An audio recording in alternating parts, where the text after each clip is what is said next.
Okay. Bismillah.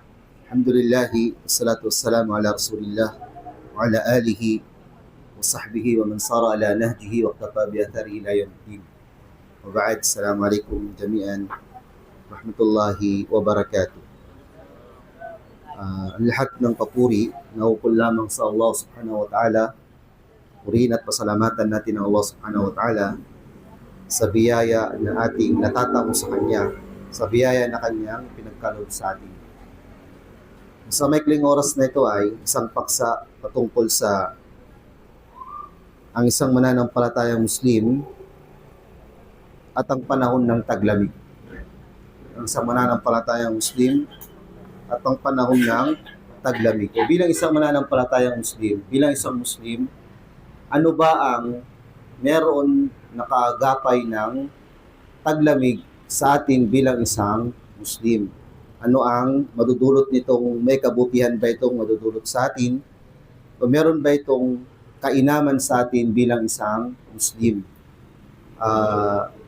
Ang pagkakaroon ng pabago-bagong panahon ay isang biyaya mula sa Allah subhanahu wa ta'ala. Kumbaga may natatanging gawain, may natatanging ibada sa panahon ng tag-araw, sa panahon ng taglamig. May kagandahan at kainaman ang nararanasan tayong tag-araw at taglamig, tag-ulan o ano pa mang klima na dumarating sa atin, at ito ay habag sa atin ng Allah subhanahu wa ta'ala. Ang mga naunang mga Muslim ay pinangangahalagaan nila ang bawat panahon na naroroon sila. Tag-araw, tulad ng Ramadan na kadalasang tumatama sa panahon ng tag-araw. Ganun din ang mga panahon ng Hajj sa panahon ng tag-araw at ang iba pang mga ibada. Pero minsan ay dumarating sa atin ang ilang buwan na taglamig. Halimbawa sa panahon natin ngayon, November, December hanggang February, ay nararamdaman natin ang lamig. So ito ay ano ang natudulot nito sa atin bilang isang mananampalatayang Muslim. Ang mga salaf o ang mga naunang mga Muslim, pinangangahalagaan nila ang lahat ng pagkakataong kaya nilang gumawa ng gawaing mabuti. Tag-araw man yan o taglamig ay pinangangahalagaan nila ang paggawa ng gawaing mabuti. At isa sa mga kaabang-abang, isa sa mga inaantay nila, isa sa mga kinagagalak nilang panahon na maabutan nila ay ang buwan ng taglamig. Ang buwan ng taglamig. Bakit nila ito kinagagalak na maabutan o bakit nila ito ikinagagalak at kinasasaya na maabutan? Dahil ang panahon ng taglamig ay isang pangbihirang pagkakataon para sa isang mananampalatayang Muslim. Sabi nga ni Umar ibn al-Khattab radiyallahu an, "Asyita ghanimatul abidin." Ang panahon ng taglamig ay isang pagkakataong pangbihira na kung may tuturing na ganima, itinuturing itong isang ganima. Ang ganima, ito yung nakukuha sa pagkatapos ng digmaan. Inahalin tulad ni Umar ibn al-Khattab na ang taglamig ay parang isang ganima. Kumbaga, isang pagkakataong makakakuha ng maraming mabuti, makakakalap ng maraming mabuti ang isang taong palasamba sa Allah subhanahu wa ta'ala. Si Ibn Mas'ud radiyallahu an, sinasabi niya lagi, "Marhaban bishita, tanzilu fihi al-barakah." Pagpugay sa pagdating ng taglamig, kung saan ang baraka o ang blessing ng Allah ay bumababa sa mga gabing o sa panahon na ito. Sinabi niya, "Yatulu fihi al-layl lil qiyam." Isa itong pagkakataon, kumbaga sabi niya, na hahaba ang pagtindig ng pagdarasal sa gabi dahil sa haba ng gabi. Sa panahon ng taglamig ay mahaba ang gabi. Maaga ang Maghrib at ganun din ang Fajr. Sabihin, meron kang chance na makapagsala ng mahabang sala sa gabi. At umiiksi ang araw. At isa itong magandang balita para sa mga nais mag-ayuno. Sabihin, ang kabutihan ng taglamig para sa isang Muslim na nagpapahalaga sa gawaing ibada, kung ikaw ay tipo ng tao na palasamba sa Allah sa gabi, sa pagmamagitan ng pagtatayo ng Qiyamul Layl, tahajjud, mabuti sa iyo ang taglamig. Kung ikaw yung tipo ng tao na palaayuno sa araw o kaya may mga utang na pag-aayuno sa araw, mabuti sa iyo ang panahon ng taglamig kasi maiksi ang panahon ng panahon ng araw. Maaga, medyo late ang Fajr, tapos maaga ang Maghrib. Ibig sabihin, maganda ang pag-aayuno sa buwan ng taglamig. At isa ito sa mga pinakaantay ng mga naunang mga Muslim na maabutan nila kasi ito ay panahon ng pagkalap ng maraming gawaing mabuti sa Allah subhanahu wa ta'ala. Kahit na si Muadh bin Jabal radiyallahu an, nang siya ay nasa bingit na ng kamatayan at umiiyak siya, isa sa kanyang mga isinagot ng siya ay tanungin kung bakit siya umiiyak, sapagkat sabi niya ay hindi ko na maabutan pa ang haba ng gabi. At ganun, isa sa mga sinabi niya ay hindi ko na maabutan pa ang haba ng gabi. Ibig sabihin, taglamig. At isa ito sa ikinalulungkot niya dahil sa pagpanaw niya ay hindi na niya maabutan ang mahabang gabi. So, ito ay kabilang lamang sa mga naiulat mula sa mga salafus salih. Ano-ano ang kabutihan ng pwede nating gawin ibada sa panahon ng taglamig? Unang-una dito ay pagpaparami ng pag-aayuno. Sa panahon ng taglamig, nabanggit natin kanina, ang araw ay umiiksi. Ibig sabihin, ang araw, hindi naman umiiksi yung 24 hours. Kumbaga ay, ang Maghrib nagiging maaga. Kung ikaw ay nagpa-fasting, hindi mo na kailangan abutin ng 6:30, bagkus 5:30 pa lang ay Maghrib na. Tapos ang Fajr ay magpa-5. So, meron kang maiksing araw ng pag-aayuno, kumbaga sa panahon ng tag-araw, na mas mahaba ang pag-aayuno. Naiulat sa hadith na iniulat ni Imam Albani, rahimahullah, na sinabi ng Propeta Muhammad sallallahu alaihi wasallam, as-sawmu fi shita, al-ghanimatu al-barida. Sabi nito sa hadith na iniulat ni Imam At-Tirmidhi, ang pag-aayuno sa araw ng buwan ng taglamig o sa panahon ng taglamig ay may tuturing na isang madaling ganima o isang may tuturing na malamig na ganima. Malamig na ganima, ibig sabihin nito ay makakakuha ka ng madaling gantimpala dahil madali ang gawain. Sabihin, makakapag-ayuno ka ng magaan, kaya't naman ang gantimpala ay malamig. Ibig sabihin ay magaan. At ito ay tinuturing na pag-ayuno sa buwan ng taglamig ay may tuturing na ganima al-barida, isang malamig na makukuhang gantimpala mula sa Allah subhanahu wa ta'ala. So, kung sino ang nais mag-ayuno o kaya naman ay nais magparami ng pag-aayuno sa mga panahon na nais niya magparami, ito yung pagkakataon, panahon ng taglamig. Kung meron tayong mga utang sa nakaraang Ramadan o kaya naman mga hindi na pag-ayunuhan na mahalagang dapat pag-ayunuhan, halimbawa pangakong pag-ayuno o kaya naman ay utang na sa buwan ng Ramadan, lalo halimbawa sa mga kababaihan, mainam na mga buwan at araw ang panahon ng taglamig kasi ito ay maiksi ang oras ng pag-aayuno. Kahit samantalahin natin o ang sino mang tao na nais magpahalaga sa pag-aayuno, ito yung magandang pagkakataon. Bawa ngayong December hanggang January, panahon ng taglamig, kung meron tayong mga utang sa mga nakaraang Ramadan bago pumasok ang darating na Ramadan, ay mainam na mapag-ayunuhan na natin ito dahil ang panahon ay mainam para sa ganitong uri ng ibada. Pangalawang mainam na gawin sa panahon na ito ay ang pagtatayo ng Qiyamul Layl. Pagtatayo ng tahajjud, pagtatayo ng salatul witr, o kaya naman ay pagtindig ng mahabang oras o mahabang raka'a o maraming raka'a sa kailaliman ng gabi habang ang mga tao ay natutulog. Isa sa mga mainam na ibada pagkatapos ng 5 beses na pagdarasal ay ang mga hindi na obligang pagdarasal na pinangangalagaan ng isang Muslim. At ang Allah subhanahu wa ta'ala binanggit na sa ibang hadith na ang isang Muslim, ang isang alipin ay napapalapit sa Allah subhanahu wa ta'ala sa pamamagitan ng mga gawaing hindi inobliga sa kanya. Tulad ng mga tahajjud, tulad ng mga qiyamul layl, at ang isang tao na nagnanais ng maraming pagdarasal sa gabi, isa itong mainam na pagkakataon. Dahil maagang Maghrib, maagang Isya, makakatulog ka ng maaga, makakagising ka ng maaga, o kaya naman ay mahaba ang oras sa gabi para makatindig ng pagdarasal. Hindi na, kung kaya natin na makapag-witir sa kalagitnaan ng gabi, o kaya naman makapag-witir bago matulog, o kaya naman kung mabigat talaga sa atin ay at least pagkatapos ng Isya ay makapag-witir tayo ng kahit na isang witir man lang bago tayo matulog.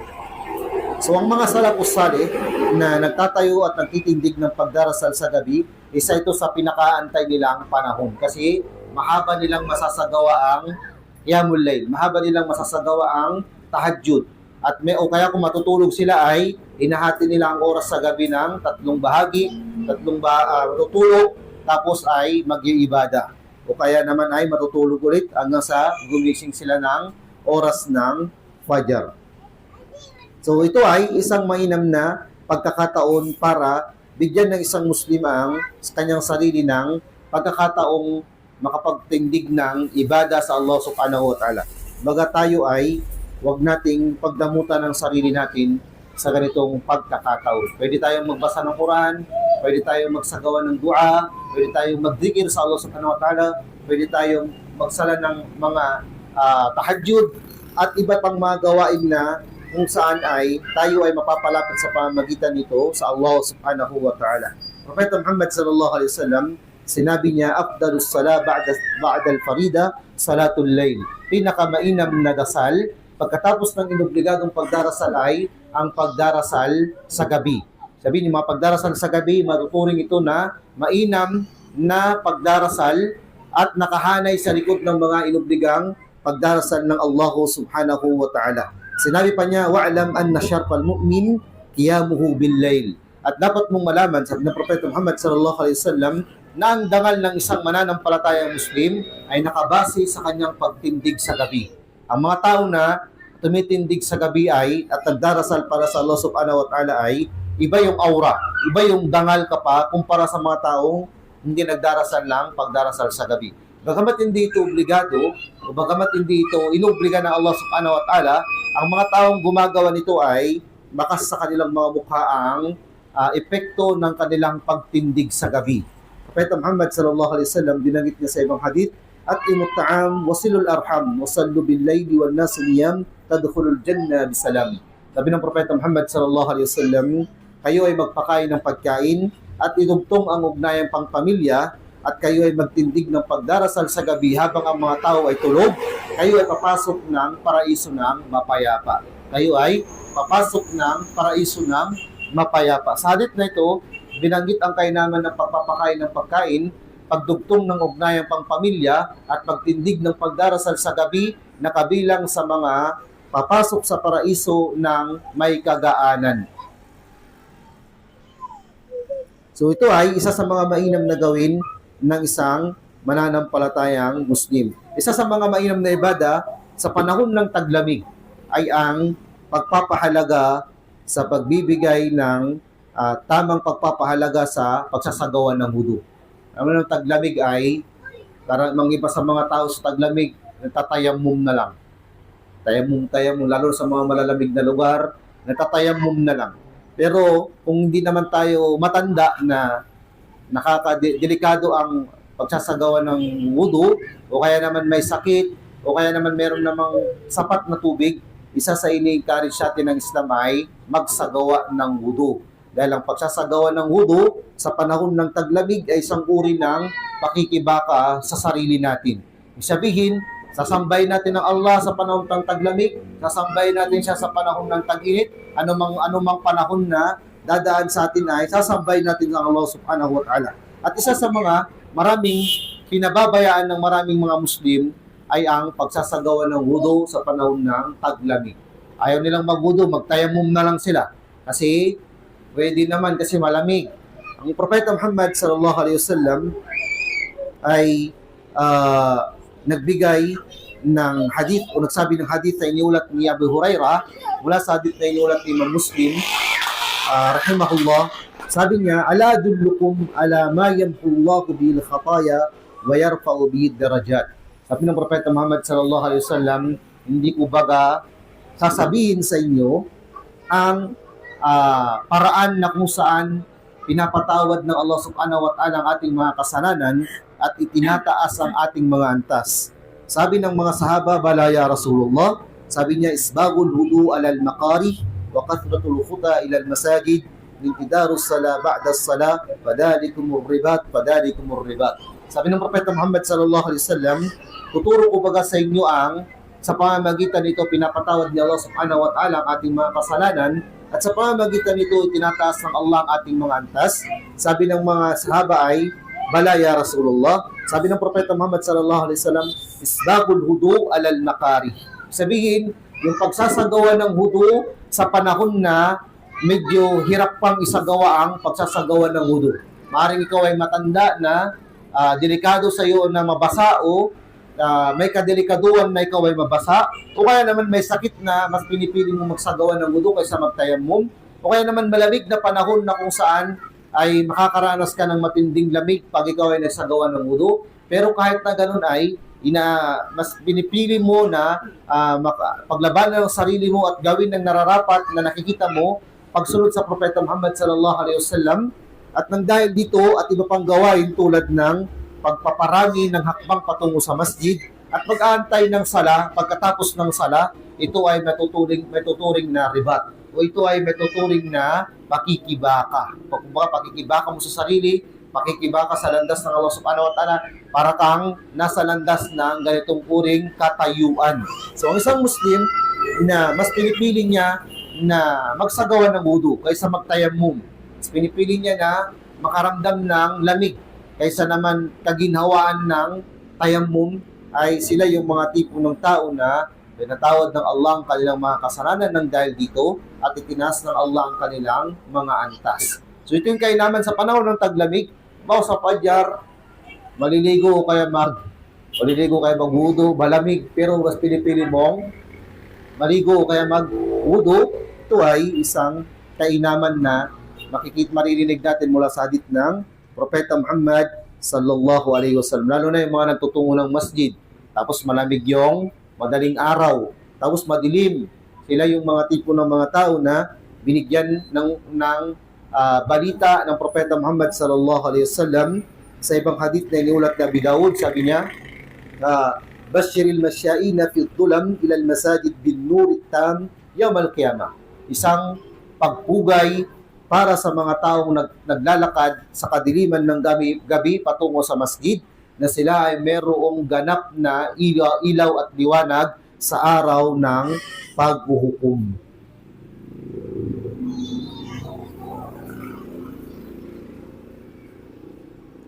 Sunod dito ay isa sa mga nadudulot na kabutihan sa atin ng panahon ng taglamig. Panahon ng taglamig ay may tuturing na isa sa mga panahon na kung saan binanggit ng Propeta Muhammad sallallahu alaihi wasallam sa isang hadith, ishtaqatin nar ila rabbiha faqalat ya Rabb akala ba'di ba'da fa'adina laha binafasain nafas fi ashita wa nafas fi as-sayf wa huwa ashaddu ma tajiduna min al-har wa ashaddu ma tajiduna min az-zamharir. Sabi ng Propeta Muhammad sallallahu alaihi wasallam sa ibang hadith, ang impyerno ay nagreklamo sa kanyang Panginoon ng Allah subhanahu wa ta'ala at kanyang sinabi, o aking Panginoon, ang ilan sa aking parte ay kinain ng ilan sa aking parte. Kahit naman pinaintulutan sa kanya ng Allah subhanahu wa ta'ala ang dalawang paghinga. Ang paghinga sa panahon ng tag-araw at paghinga sa panahon ng taglamig. At ito yung nararanasan nating init sa panahon ng tag-araw at ganito yung nararanasan nating taglamig sa panahon ng taglamig. At ito ay isang habag ng Allah subhanahu wa ta'ala sa atin na kung saan sa pamamagitan nito ay isang mensaheng nagbibigay ng babala sa maaring kahinatnan ng isang alipin ng Allah subhanahu wa ta'ala sa araw ng paghukom. Parusa ng Allah subhanahu wa ta'ala sa araw ng paghukom ay hindi lamang sa pamamagitan ng matinding init ng araw, init ng apoy, bagkus ang matinding taglamig ay isang uri din ng parusa o ang labis at tindi ng lamig ay isang parusa mula sa Allah subhanahu wa ta'ala. Kahit ang isang Muslim ay pinapaalalahanan sa pamamagitan ng taglamig ng ganitong uri ng pagpapahalaga sa atin na maalala natin ng Allah subhanahu wa ta'ala sa panahon ng taglamig at ganon din sa panahon ng tag-araw. At kabilang dito sa kainaman ng salat ng panahon ng taglamig sa isang mananampalatayang Muslim, lalo na sa mga nagpapahalaga ng congregation na pagdarasal ng Salatul Fajr o yung may tayo ang pagdarasal sa sala ng Fajr at ng Asr. Sabi ng Propeta Muhammad sallallahu alaihi wasallam, "Man sallal bardain dakhala al-jannah." Sino man ang magdasal ng bardain o dalawang malamig, makakapasok ng paraiso. At ang dalawang malamig na ito na tinutukoy ng Propeta Muhammad sallallahu alaihi wasallam ng Salatul Asr at Salatul Al-Fajr. Tinawag silang malamig kasi oras na kung saan ay malamig na. Ang Asr ay palamig na, habang ang Fajr ay may tuturing na malamig sa madaling araw. At sinabi pa ng Propeta Muhammad sallallahu alaihi wasallam, "Lan yalijan nar ahadun salla qabla tulu'i syams wa qabla ghurubiha." Sabi ng Propeta Muhammad sallallahu alaihi wasallam, kailanman na hindi makakapasok ng impyerno ang isang taong nagtindig ng pagdarasal bago lumubog ang araw at bago sumikat ang araw. Ang sala na bago lumubog ang araw ay Salatul Asr. Kasi ang Maghrib ay nakalubog na ang araw. At ang sala bago sumikat ang araw ay Salatul Fajr. So sa ibang hadith na iniulat ni Imam Muslim, hindi kailanman papapasukin ng impyerno ang taong nagdasal ng bago lumubog ang araw at bago sumikat ang araw.